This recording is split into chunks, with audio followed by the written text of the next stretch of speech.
Shalom saudaraku yang terkasih di dalam Tuhan Yesus Kristus.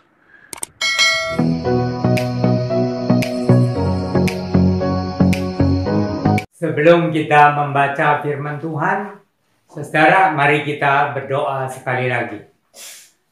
Bapa kami yang di surga, Allah yang hidup, pencipta kami, penebus kami, gembala, dan perencana sempurna di dalam kehidupan kami. Sekali lagi kami bersyukur kepadamu, Bapa, kami bersyukur. Banyak terima kasih karena kasih-Mu itu melebihi pikiran manusia dan kasih-Mu juga melebihi dosa-dosa kami. Kami bersyukur karena Kau masih memberi kami hidup dan kesempatan untuk beribadah dan melakukan kehendak Tuhan. Bapa di surga, tiba saatnya bagi kami untuk membaca dan mendengarkan pengajaran-pengajaran dari firman Tuhan. Mohon Roh Kudus yang menyucikan, mengurapi, melengkapi, dan memakai hamba Tuhan yang melayani firman Tuhan. Dan urapi kami semua untuk memahami kebenaran firman Tuhan. Dan anugerahkan kepada kami kemampuan untuk mengaplikasikannya dalam kehidupan sehari-hari. Kami berdoa kiranya Kau berkenan melimpahkan segala anugerah, segala rahmat, segala berkat dari surga berlimpah-limpah ke atas kami semua, dan ke atas keluarga kami, dan ke atas segenap jemaat-Mu. Dengarlah doa kami Bapa, Roh Kudus mengendalikan hati pikiran kami dan keluarga kami semuanya. Kami bersyukur, berdoa, berserah hanya di dalam nama Tuhan Yesus Sang Mesias, Juru Selamat yang dijanjikan bagi segala bangsa. Amin. Shalom jemaat yang dikasihi Tuhan. Apa kabar? Saya harap semuanya sehat-sehat dan sukacita di dalam Tuhan Yesus. Firman Tuhan yang akan saya sampaikan hari ini didasarkan pada kitab Perjanjian Baru 2 Timotius pasal yang ketiga, ayat yang ke-10 sampai dengan ayat yang ke-17. Tapi saya bacakan hanya dari ayat yang ke-14 sampai dengan ayat yang ke-17. Saya bacakan 2 Timotius pasal 3 ayat 14 sampai dengan ayat yang ke-17. Tetapi hendaklah engkau tetap berpegang pada kebenaran yang telah engkau terima dan engkau yakini, dengan selalu mengingat orang yang telah mengajarkannya kepadamu. Ingatlah juga bahwa dari kecil engkau sudah mengenal kitab suci yang dapat memberi hikmat kepadamu dan menuntun engkau kepada keselamatan oleh iman kepada Kristus Yesus. Segala tulisan yang diilhamkan Allah memang bermanfaat untuk mengajar, untuk menyatakan kesalahan, untuk memperbaiki kelakuan, dan untuk mendidik orang dalam kebenaran. Dengan demikian, tiap-tiap manusia kepunyaan Allah diperlengkapi untuk setiap perbuatan baik. Yang berbahagia ialah mereka yang membaca firman Allah, merenungkannya, dan mengaplikasikannya di dalam kehidupan sehari-hari. Haleluya. Jemaat yang dikasihi Tuhan, dalam masa pandemi corona ini, semua orang menghadapi masalah dan tantangan. Semuanya menghadapi, dan termasuk kita orang-orang percaya juga menghadapi banyak masalah dan tantangan di dalam kehidupan ini, karena memang dunia bukan rumah yang abadi. Tetapi saudara, bagaimana caranya supaya kita bisa bertahan gitu, selain dari yang sudah dianjurkan oleh pemerintah, yaitu supaya kita disiplin dalam protokol kesehatan, dan kita juga mengatur istirahat kita juga tetap semangat dan menjaga kebugaran dan imunitas tubuh. Tetapi kita sekarang membicarakan soal rohani. Bagaimana supaya kita mempunyai pegangan yang kokoh di dalam iman dan di dalam pengajaran. Nah ini ya, supaya kita mempunyai pegangan yang kokoh di dalam iman dan pengajaran. Nah, jemaat yang dikasihi Tuhan, ayat-ayat yang kita baca tadi, ya, itu ada satu ayat di Perjanjian Lama yang tadi saya tidak bacakan, itu Mazmur 119 ayat 105, Itu firman-Mu itu seperti pelita bagi kakiku dan seperti suluh bagi jalanku. Nah, itu artinya setiap orang percaya kepada Tuhan, baik itu pemimpin ataupun kaum awam, itu di dalam kehidupan sehari-hari harus dituntun oleh firman Tuhan. Ya, saudara. Nah, itu firman Tuhan itu yang menerangi kehidupan kita setiap hari, sehingga kita selalu itu tahu jalan yang harus kita jalani dan kita selalu ada pengharapan. Nah, kalau dari 2 Korintus 3 tadi, itu ayat-ayat itu untuk menyiapkan umat Kristen untuk menghadapi masa-masa yang sulit yang akan terjadi sebelum Tuhan Yesus datang kembali untuk kedua kalinya. Karena katanya nanti kita menemukan orang-orang yang makin egois, mementingkan diri sendiri, yang tamak akan uang, yang makin jahat, makin rusak dan sebagainya. Nah, secara dikasih Tuhan, kita hidup di antara orang-orang yang demikianlah keadaannya. Lalu kita kadang-kadang bisa terbawa atau kita juga bisa goyah di dalam iman kita. Jadi bagaimana saudara supaya kita kokoh di dalam iman dan pengajaran, saudara? Maka ada 3 poin yang akan saya sampaikan. Poin yang pertama, firman Tuhan, yaitu Alkitab Perjanjian Lama dan Perjanjian Baru, itu adalah firman Allah yang diilhamkan Allah atau dihembuskan oleh Roh Kudus, sehingga itu tidak bisa salah dan pasti menjadi pegangan yang kokoh untuk iman dan pengajaran. Nah, saudara yang dikasih Tuhan, jadi ini yang sangat penting ya, yang pertama ini yaitu firman Tuhan, Alkitab Perjanjian Lama dan Perjanjian Baru, itu dasar yang kokoh untuk iman ya, dan untuk pengajaran yang menuntun kita kepada keselamatan yang kekal. Ya, yang menuntun kita kepada keselamatan yang kekal. Nah, saudara dikasih Tuhan, mengapa kita yakin bahwa Alkitab Perjanjian Lama Perjanjian Baru ini ya memastikan kita untuk mendapatkan keselamatan yang kekal itu? Itu karena memang Alkitab kita ini objektif. Artinya objektif bahwa Tuhan menyampaikannya itu melalui bukan oleh satu orang, tetapi 40 penulis, yaitu nabi-nabi di dalam Perjanjian Lama dan rasul-rasul di dalam Perjanjian Baru. Nah, coba 40. Tuhan memakan 40 penulis itu supaya objektif. Ya, kalau hanya melalui satu orang, nabi atau rasul atau apa ya, itu istilahnya subjektif. Tapi karena ini melalui 40 orang, itu objektif, bisa diselidiki. Ya. Dan bukan itu saja, ini 40 ya nabi dan rasul Perjanjian Lama Baru ini memberitakan tentang intisarinya, yaitu keselamatan ya, keselamatan yang kekal, keselamatan yang kekal, bukan hanya keselamatan di dunia ini. Nah, yaitu oleh iman kepada penebusan ya, oleh iman kepada penebusan.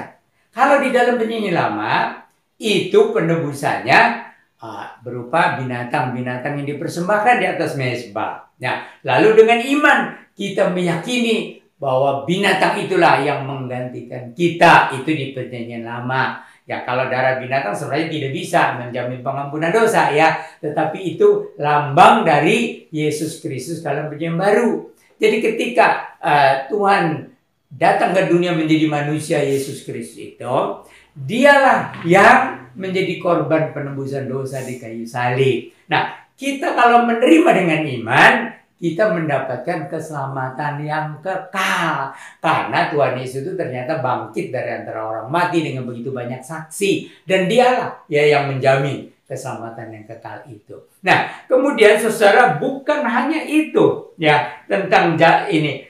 Jadi di dalam Alkitab Perjanjian Lama Perjanjian Baru itu ada jaminan keselamatan dan penebusan dosa. Jadi dalam Perjanjian Lama ya, Tuhan berulang-ulang berkata, "Aku ini penebusmu.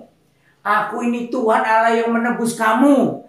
Dan di dalam Perjanjian Baru itu sudah jelas ya, jemaat banyak yang tahu Tuhan Yesus berkata, aku ini jalan dan kebenaran dan hidup. Tidak ada seorang pun yang sampai kepada Bapa kalau tidak melalui aku, kata Tuhan Yesus. Ya, dan bukan itu saja, saudara.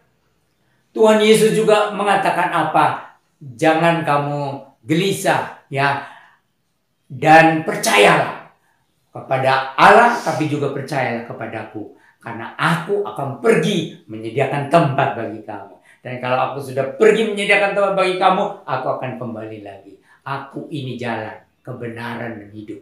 Tidak ada seorang pun yang sampai kepada Bapa kalau tidak melalui aku. Itu kata Tuhan Yesus. Ya, saudara yang dikasihi Tuhan. Lalu ada lagi, ya, yaitu Tuhan Yesus mengajarkan tentang kelahiran baru secara rohani yang dikerjakan oleh Roh Kudus. Jadi artinya, kalau orang percaya kepada Tuhan Yesus Kristus, maka Roh Kudus akan membarui hatinya. Sehingga orang itu mengalami kelahiran baru secara rohani. Nah, orang itu diselamatkan. Karena Tuhan Yesus berkata, siapa yang tidak dilahirkan kembali ya oleh Roh Kudus, nah, dia tidak boleh masuk ke dalam surga. Jadi ini karya Allah bagi orang yang percaya kepada Tuhan Yesus Kristus. Nah, tentu saja bukan berarti sempurna. Ya, tidak ada manusia yang sempurna, pendeta juga tidak sempurna. Tapi dia mengalami satu kehidupan yang baru sehingga ada kerinduan kepada Tuhan dan tidak mau jahat kepada sesama manusia.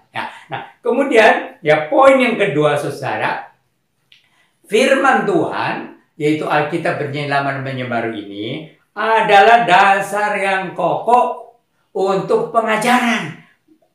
Ini dasar yang kokoh untuk pengajaran yang tidak bisa salah. Ya, ini dasar pengajaran ya, yang tidak bisa salah. Karena kan tadi dibilang diilhamkan oleh Roh Kudus, dihembuskan oleh nafas Allah. Ya, isinya tidak bisa salah. Kalau Nabi dan Rasul, manusia bisa aja ada kesalahan. Tapi hasilnya ini adalah hembusan dari Roh Allah yang tidak bisa salah. Nah, saudara dikasih Tuhan, Alkitab Penyelaman Baru ini menekankan pengajaran itu soal hati. Ya, katanya Tuhan Yesus itu berkata, berbahagialah orang yang miskin di depan Allah. Orang yang merasa dirinya itu banyak cacat celah, yang merasa dirinya tidak layak di hadapan Allah. Nah, itu dasarnya. Lalu berbahagialah orang yang murah hatinya, ya, yang suka kasihan dah sama orang yang menderita. Dan berbahagialah orang yang suci hatinya. Dan ada lagi, berbahagialah orang yang lapar dan dahaga akan kebenaran. Ya, dan Tuhan juga mengajarkan tentang kesetiaan,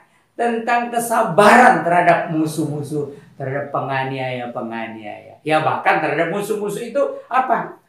Kasihilah musuhmu, katanya ya. Dan Tuhan Yesus sendiri waktu disalibkan itu apa? Dia berdoa, Bapa ampunilah mereka, karena mereka tidak tahu apa yang mereka perbuat. Nah, saudara dikasih Tuhan, bukan itu saja, tetapi juga Alkitab Penyelaman Baru, Perjanjian Baru, ya, ini adalah dasar pengajaran untuk kehidupan sosial. Apa itu kehidupan sosial? Kehidupan bermasyarakat. Nah, Tuhan Yesus mengajarkan hukum kasih itu ya. Nah, pertama tentu kasih kepada Allah itu vertikal. Tetapi kepada sesama manusia, kasihilah sesamamu manusia seperti dirimu sendiri. Nah, saudara dikasih Tuhan, ini sangat penting untuk kehidupan sosial ya. Jadi kalau orang Kristen fanatik, itu dia akan makin penuh dengan kasih. Ya, tidak akan menjadi jahat atau menjadi teroris, tidak. Tetapi akan penuh dengan kasih dari Tuhan Yesus itu. Ya, karena ini dasar untuk kehidupan sosial, kasih. Ya, nah, saudara yang dikasih ini dasarnya itu. Kemudian juga dasar untuk kehidupan perkawinan. Maksudnya apa, saudara? Jadi Tuhan Yesus mengajarkan tentang perkawinan atau pernikahan itu mengembalikan kepada kodrat manusia waktu diciptakan. Ya, waktu Tuhan Allah menciptakan Adam dan Hawa, satu suami, satu istri. Ya, nah, Tuhan Yesus, karena dia juga dulu dalam Perjanjian Lama sebelum menjadi manusia, dia yang memberikan hukum itu ya, ketentuan itu. Maka Tuhan Yesus juga mengatakan begitu. Itu dari sejak penciptaan, katanya. Ya enggak? Nah, jadi apa yang dipersatukan oleh Allah tidak boleh diceraikan oleh manusia. Nah, saudara dikasih Tuhan itu juga, karena satu suami satu istri, maka kesetiaan itu tidak boleh ditawar-tawar. Nah, saudara dikasih Tuhan, nah ini dasar pengajaran yang kokoh, ya, dasar pengajaran yang kokoh. Nah, kemudian saudara yang dikasih Tuhan, ini pengajaran juga di dalam Alkitab Penyelaman Baru ini, kita bisa mengenal Allah sebagai Bapa. Luar biasa, saudara. Ada satu ulama itu yang terus memikirkan sifat Allah yang paling penting itu apa. Nah, sebelum mati dia kasih tahu kepada murid-muridnya, sifat Allah yang paling penting itu adalah kasih. Allah itu kasih. Nah, murid-muridnya bingung tadinya ya. Lalu akhirnya ketemulah dengan hamba Tuhan. Ya, dikasih tahu ini ajaran di dalam Alkitab. Ya, kasih itu. Allah itu kasih. Dan mengenal Yesus sebagai Mesias, juru selamat yang dijanjikan bagi segala bangsa.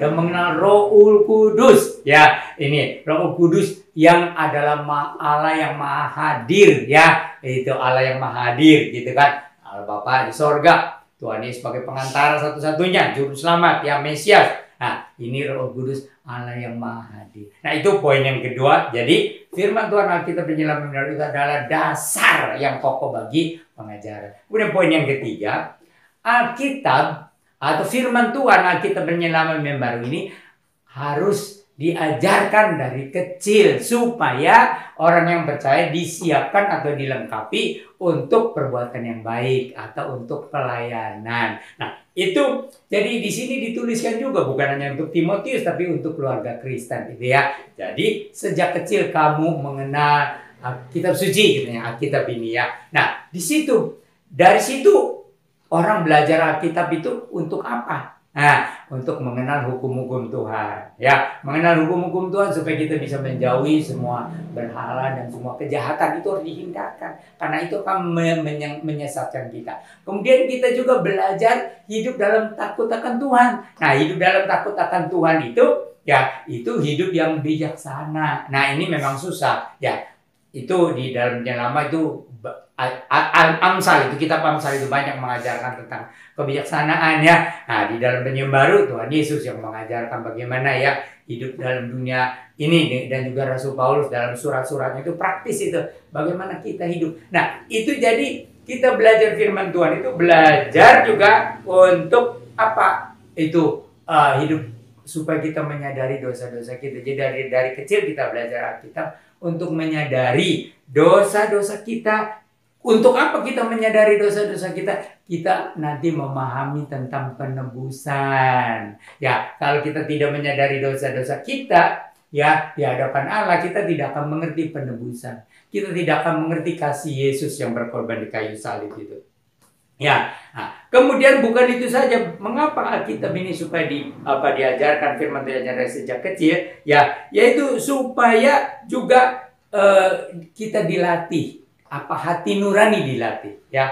Dilatih untuk apa? Untuk membedakan yang benar dan yang salah, untuk mengoreksi kesalahannya. Karena manusia itu tidak ada yang sempurna. Tapi kita kalau dari kecil lebih baik lagi. Memang saya bertobat sudah SMA ya, gitu. Jadi tapi lebih baik dari kecil tuh, supaya anak dari kecil tuh hati nuraninya itu ya bisa membedakan yang benar dan yang salah, dan bisa mengoreksi diri sendiri, memperbaiki kelakuan gitu ya. Nah, dan banyak lagi itu, dan menuntun kita kepada Yesus Kristus, menuntun kita kepada kasih Allah yang dinyatakan oleh Yesus Kristus itu. Ya, jadi ini poin yang ketiga. Firman Tuhan, yaitu Alkitab Penyelaman Baru, diajarkan sejak kecil supaya orang yang percaya itu dilengkapi untuk perbuatan yang baik atau untuk pelayanan. Nah, itu. Saudara-saudara, ini jadi penutup sebagai kesimpulan adalah yang pertama itu ya, kalau temanya itu firman Tuhan itu satu-satunya dasar bagi iman dan pengajaran. Nah, poin yang ke-1 itu ya firman Tuhan itu Alkitab Penyelaman Baru. Dasar, satu-satunya dasar iman yang diilhamkan Allah, ya, yang tidak bisa salah. Itu tadi poin sudah ya dijelaskan. Dan poin yang kedua, firman Tuhan itu, yaitu Alkitab Penyelaman Baru, adalah dasar yang pokok untuk pengajaran untuk kehidupan sehari-hari, ya, yang tidak bisa salah. Itu tadi ya sudah penjelasannya, kehidupan sosial, kehidupan pribadi, pernikahan dan sebagainya. Dan poin yang ketiga, firman Tuhan Alkitab Penyelaman Baru harus diajarkan sejak kecil, ya. Kenapa? Supaya dari kecil belajar mengenal hukum-hukum Tuhan, ya. Belajar mengenal bagaimana takut akan Tuhan, belajar mengenal dosa, supaya nanti mengerti tentang penebusan, yang disempurnakan oleh Yesus Kristus ya, dan juga belajar untuk mengoreksi diri sendiri, melatih hati dan sebagainya. Nah, firman Tuhan itu kiranya menolong kita supaya kita makin memahami bagaimana kasih Allah di dalam Yesus Kristus, dan Tuhan Allah sudah menyediakan Alkitab penyelamat baru ya, sebagai dasar satu-satunya untuk iman dan untuk pengajaran. Tuhan Yesus memberkati. Mari kita berdoa. Oh Tuhan Yesus Kristus, Tuhan Yesus Kristus, Tuhan Yesus, inilah diri kami. Kami menyerahkan diri kepadamu. Kami menyerahkan keluarga kami. Kami menyerahkan segenap jemaatmu. Dalam anugerah dan kuasa-Mu, masukkan dalam rencana-Mu yang terindah. Tidak ada rencana-Mu yang gagal. Tuhan, dengarlah doa kami. Kuatkan iman kami di dalam firman Tuhan. Supaya setiap hari kami membaca, merenungkan firman Tuhan sebagai dasar satu-satunya untuk iman dan pengejaran dalam kehidupan kami. Dengarlah doa kami, Bapa. Kami panjatkan dalam nama Tuhan Yesus Sang Mesias, Juru Selamat yang dijanjikan bagi segala bangsa. Amin.